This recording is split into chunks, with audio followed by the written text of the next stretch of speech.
ஒரு மனிதர் தன்னுடைய மரண நாளை முன்கூட்டியே எழுதி வைத்து அதே நாளில் அதே நேரத்தில் அமர்ந்த நிலையிலேயே முக்தி அடைந்தார் என்றால் நம்புவீர்களா? ஒரு தேவியின் அருளால் பிறந்து தன் வாழ்க்கையே தவமாக மாற்றி மௌனத்தின் சக்தியால் சித்திகளைப் பெற்ற ஒரு மகான் இருந்தார்.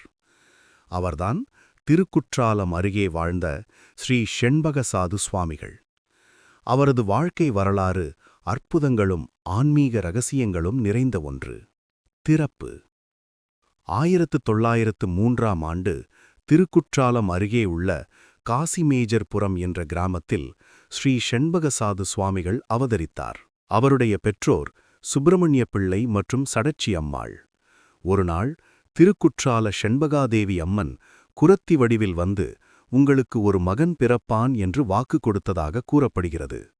அந்த அருள் வாக்கு நிறைவேறி பிறந்த குழந்தைதான் பின்னாளில் மகானாக விளங்கிய செண்பகசாது சுவாமிகள். அந்த தேவியும் நினைவாகவே அவருக்கு செண்பகம் என்று பெயரிட்டனர்.